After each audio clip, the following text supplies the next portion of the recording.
शरदगढ़ के बीरेंद्र सिंह ग्रामीण स्टेडियम में पूर्व विधायक व कांग्रेस प्रत्याशी चौधरी रविंद्र प्रताप एवं पप्पू चौधरी के पक्ष में चुनावी जनसभा का आयोजन किया गया। कार्यक्रम में बतौर मुख्य अतिथि रही प्रियंका गांधी का फूल मालाओं से स्वागत के उन्हें बुके व स्मृति चिन्ह देकर उन्हें सम्मानित किया गया। कांग्रेस की राष्ट्रीय महासचिव प्रियंका गांधी ने कार्यकर्ताओं को संबोधित करते हुए पूर्व मंत्र के माध्यम से सभी लोगों को शिवरात्रि पर्व की बधाई के साथ प्रत्याशी पप्पू के जन्मदिन की बधाई देते हुए सपा बसपा और भाजपा पर जमकर निशाना साधा। उन्होंने महिलाओं के लिए स्कीम, बिजली बिल माफी, किसानों का मुद्दा, बेरोजगारी, शिक्षा, नौजवानों का अन्यंत्र पलायन, उद्योग की स्थापना, महिला सशक्तिकरण, महिलाओं के संरक्षण में कानून के मुद्दों पर खुलकर बात की। साथ ही कहा कि सरकारें विकास के मुद्दों पर बात नहीं करते बल्कि धर्म, देश विदेश पर राजनीति करते।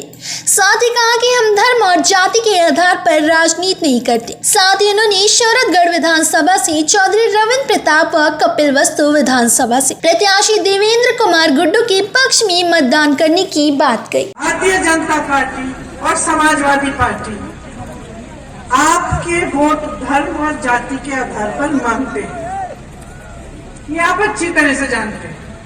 जब आपके सामने आते हैं, कोई धर्म की बात करता है, कोई जाति की बात करता है, कोई दोनों की बात करके आपसे वोट लेकर आपसे सत्ता चाहता है।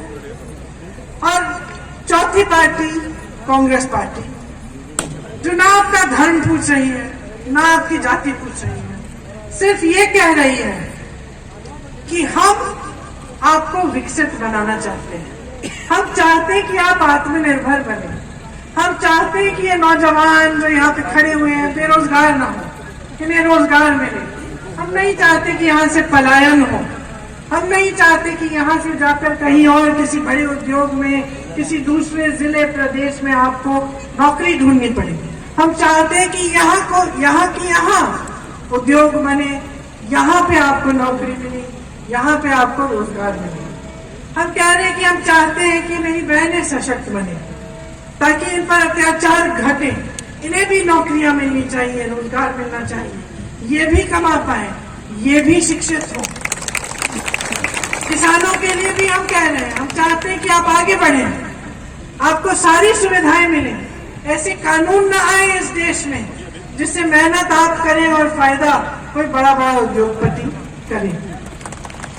तो मुख्य तौर पर हमारी पार्टी और दूसरी जो तीनों पार्टियां आपके सामने, उसमें सबसे बड़ा फर्क ये है कि हम आपके धर्म के आधार पर, आपकी जाति के आधार पर वोट नहीं मांग रहे हैं।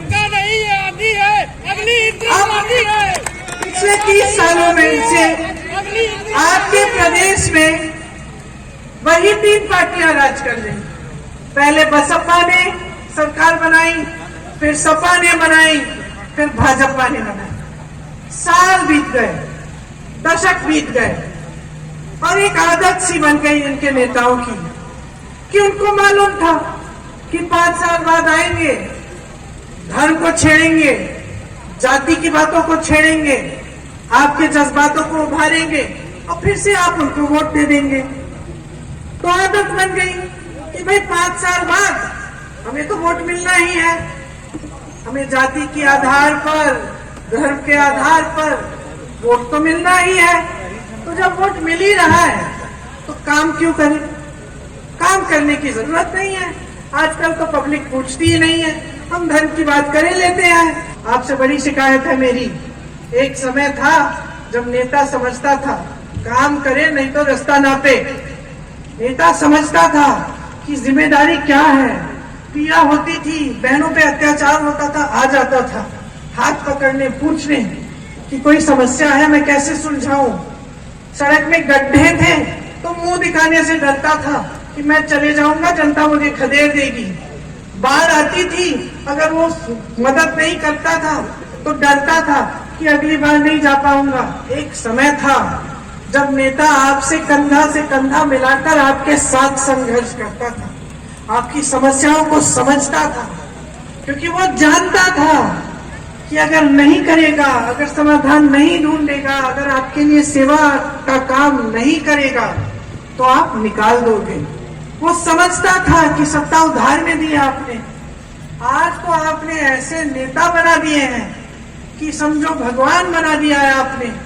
कुछ भी कह ले, मुंह से कुछ भी निकल जाए, कोई कुछ पूछने वाला नहीं है, कोई मना करने वाला नहीं है, कोई खड़ा होने वाला नहीं है। और ये समाजवादी दल और बहुजन समाज पार्टी के नेता जो घर पे पूरे समय आराम करते हैं, विपक्ष के नेता हैं, अरे सरकार वाले नहीं आए, उन्होंने समस्या खड़ी कर दी, तो कम से कम आप तो निकल जाओ, आप तो लड़ो, आप तो आवाज उठाओ जनता की। लेकिन ये भी आलसी हो गए, ये भी जान गए कि भैया चुनाव आएगा, समाज का ध्रुवीकरण होगा, एक समाज का एक तरफ उधर जाएगा वोट, एक तरफ हमारे पास आ जाएगा। प्रियंका गांधी जिंदाबाद, प्रियंका गांधी जिंदाबाद, स्वागत करती हम जनता, प्रियंका दीदी स्वागत करती हम जनता, प्रियंका दीदी पप्पू चौधरी, प्रियंका दीदी पप्पू चौधरी, प्रियंका दीदी पप्पू चौधरी। और ये हमारे सौभाग्य है, सौरभगढ़ का सौभाग्य है। हमारी नेत्री आदरणीय श्रीमती प्रियंका गांधी जी का सौरभगढ़ की सरजमीन पर स्वागत है, वेलकम है और अभिनंदन है। चंद्रेश उपाध्याय जी हैं जो लोकसभा। फिलहाल इस खबर में बस इतना ही। कुत्ता जानवर खेत चले जा रहा है, महंगाई बहुत